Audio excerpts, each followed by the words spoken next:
బ్రతికినన్నాళ్ళు నీ భజన తప్పనుగాని మరణకాలమునందు మరతునేము.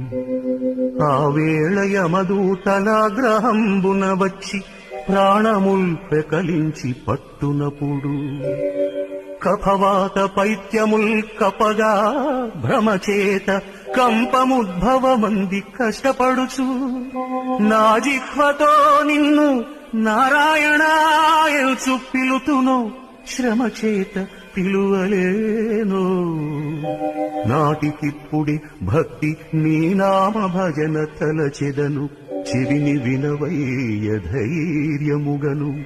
భూషణ వికాస శ్రీధర్మపుర నివాస దుష్ట సంహార నరసింహ దురిత దూరా.